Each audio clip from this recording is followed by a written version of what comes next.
cómo lo gastas. Presupuestos de las comunidades autónomas. Bueno, pues te estoy diciendo, ¿cuánto cedes? ¿Cómo se regulan esos presupuestos a las comunidades autónomas? Lo que tú Es no muy me puedes, sencillo, mira. lo que no se puede hablar. Eso, estoy de acuerdo contigo Déjame que hable, porque tú distribuyes el presupuesto. Mira, en Madrid se ha dedicado 52 millones de euros al Infoma y 81 millones a la construcción del circuito de Fórmula 1.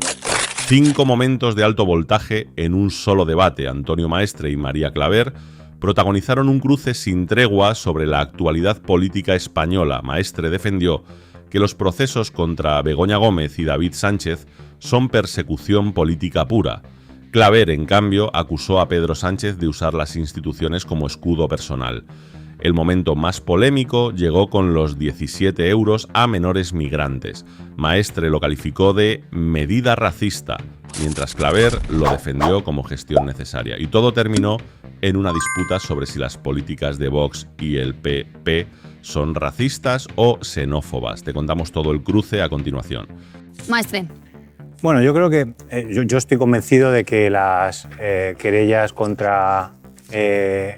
y casos judiciales contra David Sánchez y Begoña Gómez son un claro caso de persecución política de lawfare. Es decir, es una cronología básica que cuando se conoció el caso del novio de Isabel Díaz Ayuso, que fue en febrero del 24, justo después de que se conociera el caso del novio de Isabel Díaz Ayuso, justo después, febrero del 24, justo después en abril, se presenta la querella contra Begoña Gómez, justo después se presenta la querella contra David Sánchez y empieza ese periplo judicial. En los casos, después del desarrollo, no voy a hablar de los casos que ya he hablado muchas veces de por qué considero que el juez Peinado no es un juez y por qué considero que el caso de David Sánchez es lo que es, y lo he dicho muchas veces. Y la audiencia lo separo mucho y lo separo muy claro, para que quede claro, de casos como el de José Luis Rodríguez Zapatero o de casos como el de José Luis Ábalos. Es decir, creo que son casos completamente diferentes. Pero en los que estamos hablando, el caso de David Sánchez y el de Begoña Gómez, lo digo y lo vuelvo a decir, son claros casos de persecución política de lawfare en la que ha habido jueces que se han prestado en la cacería política. Justo después se produjeron los casos de la exoneración de Miguel Bernat de manos limpias en el Supremo y después de que se conociese el caso del novio Isabel Díaz Ayuso. ¿Y ha prevaricado las audiencias exponenciales? No puedo decir lo que pienso porque eso... Pero vamos, si eso es lo que estás diciendo, es decir, no es que haya un juez que ha avalado la audiencia provincial y una audiencia provincial que ha condenado y por tanto ha avalado la instrucción de una jueza, la de jueza de Badajoz. No puedo Sánchez legalmente no me puedo permitir que dice prevarica para justificar que no está corrompido este gobierno de la A a la Z. Son casos diferentes y te lo acabo de decir. Compramos esa mercancía. Lo he separado claramente. Los casos de Begoña Gómez y de David Sánchez son claros casos de persecución era un hecho política y judicial. Aislado en un páramo de inocencia y de buen hacer político. Se ha permitido, ahora que hablas de un páramo, me voy yo a otro páramo porque voy a hablar del siguiente tema. Voy a hablar de la prioridad nacional de Vox que se extiende y llega ya a Aragón. 17 euros, Maestre, que le quitan a los menores migrantes en Aragón. A los españoles no, a ellos los mantienen.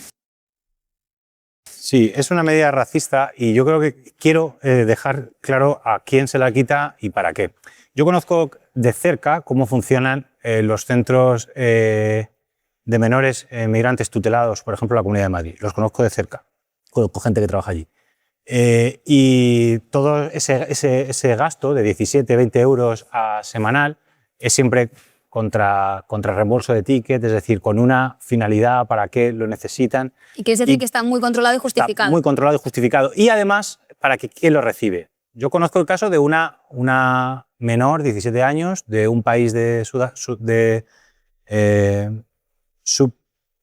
subsahariano, que solo recuerda una decena o unas cuantas veces las veces que la han violado. No es capaz de recordar todas las veces que la han violado. Una menor que obviamente llegó a España con todo el periplo de llegar a Marruecos, coger una patera, con todo ese periplo. Una menor subsahariana que ha sufrido todo lo indecible. Y esa es la persona que cobra esos 17 euros contra el reembolso de tickets, es decir, con gasto justificado para qué lo gastan y por qué lo gastan. Es decir, no vale para comprarse un paquete de tabaco. No sé cuánto vale un paquete de tabaco ahora, pero creo que no vale, no sé ni lo que valdrá, pero no vale para eso. Es decir, cara, eso no se lo justifica siempre contra el reembolso de ticket. Y es para personas como esta niña que vive en un piso tutelado en Madrid. Decías que es una medida racista. Entiendo que de Vox pues, ya no nos sorprende, pero sorprende la posición del Partido Popular, que no solo acepta y compra la medida, sino que además entra en una especie de justificación que no sé si casi es peor. Bueno, el Partido Popular no está a otra. Es que tú no puedes decir que no compartes medidas que toma tu socio de gobierno en tu gobierno. Es tu medida, de hecho, es tu medida. Es decir, no puedes decir que es de Vox, es la medida del Partido Popular. Y el Partido Popular ha tomado también una decisión racista.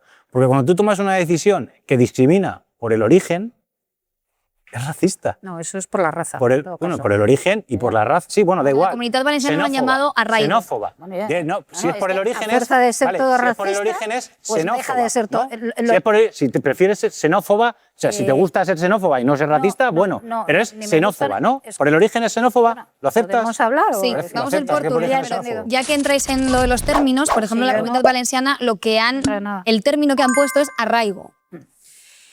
Vamos a ver, esto es un debate, las pagas, el dinero de bolsillo que se llama, porque esto es un debate que hay a nivel global, no es que lo tengamos aquí en España en concreto, es la presencia del dinero de bolsillo, el pocket money que se llama, es una medida que se hace para en la integración permitir que los menores pues vayan utilizando un pequeño presupuesto de alguna manera y vayan gestionándose un pequeño presupuesto. Pero hay un enorme debate porque efectivamente organizaciones, instituciones de defensa de los derechos humanos lo han cuestionado los propios gestores de la inmigración en el marco de la inmigración ilegal, de la disponibilidad de dinero de estos menores, porque está generando muchos problemas, no probablemente el caso que está diciendo Antonio, pero se están generando otros problemas, como es pues, muchos niños, por ejemplo, algunos niños guardan ese dinero para pagar las mafias que se han comprometido los padres para traerlos al país, es un reclamo, dicen, perdón Antonio, yo te estoy hablando lo que la gente que está sobre el terreno... Sí.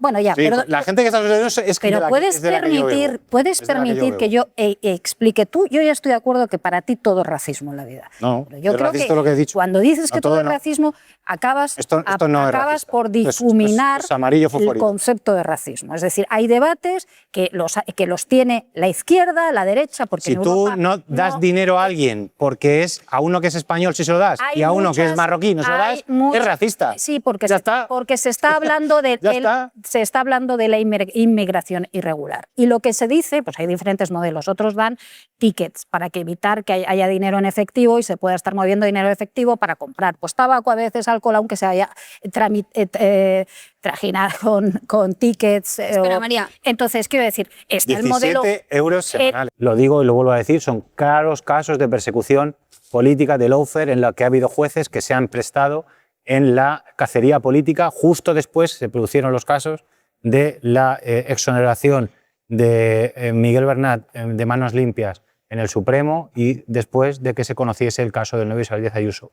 Decía Sánchez Maestre que le costaba llegar a entender cómo algunos responsables políticos negaban la evidencia científica y renegaban esa emergencia climática ante las que algunos estos días no quieren posicionarse, no quieren verbalizarlo, prefieren hablar de causas variadas. Bueno, yo creo que eso está claro que es una estrategia política. Obviamente no admite ningún tipo de rigor científico ni basado en hechos, ¿no? Quien lo niega lo hace por interés político y por cálculo político, porque obviamente tienen una estrategia política para sacar rendimiento con medios verdades, con bulos. Obviamente contra la crisis climática o contra la evidencia sobre el cambio climático solo se puede ir con mentiras, porque con evidencia científica no se puede ir. Otra cosa es que luego tú tengas diferentes posicionamientos sobre cuáles son las medidas que tienes que tomar ante un hecho evidente. Pero es que el problema es que no es eso, no es lo que sucede, porque negar que la crisis climática es una de las causas estructurales de lo que estamos viviendo, pues obviamente evita que tomemos las medidas adecuadas para poder paliarlo, porque que quede claro que no hay marcha atrás, que ya todo lo que vamos a ver va a ser peor a este año. Es decir, los cambios estructurales son tan profundos que los incendios, en este caso hablamos no solo de incendios, pero como estamos hablando de incendios, van a ser el año que viene peor que este año, que viene peor. Y tenemos que convivir con incendios devastadores y catastróficos porque ya no hay marcha atrás. María. Es que, pero ¿quiénes son los que niegan la emergencia climática? ¿No? ¿Isabel Díaz Ayuso? No, bueno, creo, por ejemplo, Ayuso ha indicado verbalizar si cree que lo achaca al cambio climático. Ha dicho que hay que averiguar las causas. Es que lo que no entra es en ese juego, es en la utilización de la emergencia climática para no adoptar medidas concretas. Que no es lo que sea un juego tampoco. Sí, ese es un juego que está llevando el gobierno. Es decir, cuando tú ves que en realidad todos los fondos europeos que teníamos solo se ha gastado una cuarta parte de esos fondos europeos, cuando vemos que el fondo de contingencia se ha utilizado para otras cosas y no para las emergencias, cuando vemos en las políticas que no tenemos presupuestos, es decir, por tanto, que no puedes ordenar ninguna política económica de ningún tipo, pues está muy bien hablar de grandes pactos y de ideas muy elocuentes, como hace el presidente del gobierno, pero bajar al terreno es concretar exactamente en qué te basas, ¿no? Yo creo que es un poco la crítica que hacen ellos. No están, vamos, por lo que yo he entendido, desde luego, no se está negando en ese sentido nada. No estamos en eso. Lo que se está negando... Bueno, no se puede negar que Vox niega absolutamente la crisis climática. Entiendo que no está contando María con Vox, porque Vox lo ha negado abiertamente varias veces. Pero aquí no hemos escuchado a Vox, hemos escuchado a Isabel Díaz Ayuso. Esther Muñoz, la portavoz del Partido Popular en una entrevista en Libertad Digital, también lo negó. No ha negado. Sí. Lo que están diciendo es la utilización de grandes causas, de grandes pactos de Estado para al final desvizar o disimular que no se está haciendo absolutamente nada en el terreno real de los presupuestos y de la ejecución. ¿Quién tiene las competencias? Y eso es una realidad que en lo que estamos hablando, a mí me parece que no es ningún disparate decir estas cosas. Lo que podemos decir es que se está negando una cosa que no se está negando. Si eso fuese cierto, quien tiene las competencias en hacer lo que tienen que hacer en cuestión que tiene que ver con la gestión forestal, con los incendios, son las comunidades autónomas. Sí. Es decir, por lo tanto, quien tiene que tomar medidas... No solo las comunidades autónomas. Tú cuando tratas la financiación autonómica, por ejemplo, pues puedes introducir elementos como la masa forestal. Estamos en proporción de escaños y de votos. Exclusivas en prevención, gestión forestal, incendios son de las comunidades autónomas, eso es innegable. María, no puedes negar eso. Antonio, que yo lo que digo es que aquí todos tienen responsabilidad. Algunos más que otros, en esto que estamos hablando. Pero de entrada estamos en la... Si me dices que en defensa quien tiene competencias es el Estado, yo te digo, tienes razón, María. Si yo te digo que en competencias, quien tiene las competencias en materia de extinción de incendios y prevención son las comunidades autónomas, me tienes que decir, tienes razón, Antonio. El Estado es el que decide, a través de los presupuestos generales del Estado, que es la ley más importante que cualquier Estado tiene, es la ley que decide el reparto. Ahí serían los presupuestos de las comunidades autónomas, los que tienen que hacer el reparto. Lo que tú ingresas y lo que tú gastas, cómo lo gastas. Los presupuestos de las comunidades autónomas. Bueno, pues te estoy diciendo, ¿cuánto cedes? ¿Cómo se regulan esos presupuestos a las comunidades autónomas? Lo que tú no me puedes, lo que no se puede hablar. Eso, estoy de acuerdo contigo en que hable porque distribuyes el presupuesto. Mira, en Madrid se ha dedicado 52 millones de euros al linfoma y 81 millones a la construcción del circuito de Fórmula 1. Eso es gestión del presupuesto. Pero, Antonio, eso es gestión del presupuesto. Perdóname, si quieres hablamos de todo, de todo lo que hay y cómo se están gestionando los presupuestos. Pero la idea principal es que en este país llevamos una legislatura entera, que es inaudito, sin unos presupuestos generales del Estado. Si hablamos de eso, estamos de acuerdo. Los fondos europeos destinados a esto solo se han ejecutado una cuarta parte de la gestión forestal. Tampoco están poniendo de acuerdo los grandes partidos de este país a cuenta de algo que es emergencia nacional, los incendios. Evidentemente, Begoña Gómez es mi mujer y David Sánchez es mi hermano. Pero son Begoña Gómez y David Sánchez. Son dos personas que durante toda su vida lo que han hecho ha sido trabajar, formarse. A ver, María, empiezo contigo, que veo que te entra la risa cuando el presidente ha sacado el LinkedIn de sus familiares. No me entra la risa, o sea, es que de verdad, yo creo que, bueno, el síndrome de la Moncloa que habitualmente padecen todos los presidentes, a este se le queda ya pequeño, o sea, es decir, está en otra liga ya. O sea, el síndrome de la Moncloa es una cosa absolutamente temporal, ¿no? Comparado con lo que estamos viendo. El señor que se cogió unos días porque era un hombre profundamente enamorado, el presidente del gobierno, el presidente del gobierno que decidió encerrarse en el Palacio de Moncloa porque era un hombre profundamente enamorado y nos dice que es que su mujer es una persona individual, ¿no? Con vida propia ya, pero está siendo juzgada y va a ser juzgada porque así lo ha decidido un juez de instrucción y porque así lo ha avalado la Audiencia Provincial y porque consideran que hay indicios suficientes de que se ha valido de su posición de mujer del presidente para tener una cátedra, ¿no? O su hermano ha sido condenado precisamente, primero fue en una instrucción de una jueza perseguida por las cloacas del Partido Socialista y luego avalado por la Audiencia Provincial, que así lo ha condenado por unanimidad, precisamente porque han considerado que existen delitos, ¿no? Entonces yo creo que vive en una realidad paralela. Bueno, lo de Zapatero si quieres lo comentamos también, pero bueno, lo ha defendido. bueno, lo ha defendido, sí, de aquella manera, ¿no? Pero al final lo que hay en Pedro Sánchez es un hombre que se está defendiendo a sí mismo. Y cuando defiende a su hermana, defiende, a su mujer, lo hace porque evidentemente los delitos que haya podido cometer su mujer, si los ha cometido y así lo decide un tribunal, será porque efectivamente era la mujer del presidente, porque su hermano si ha cometido los delitos los ha hecho en calidad de ser su hermano, evidentemente, y porque si el señor Zapatero ha cometido algún delito en el rescate de Plus Ultra, fue lógicamente con el aval del Consejo de Ministros que preside él. Entonces, Pedro Sánchez ha entrado ya en una etapa en la que solo tiene tiempo para defenderse de todo lo que le rodea, ¿no? Y que está ocupando la institución y la presidencia del gobierno como un mecanismo de defensa.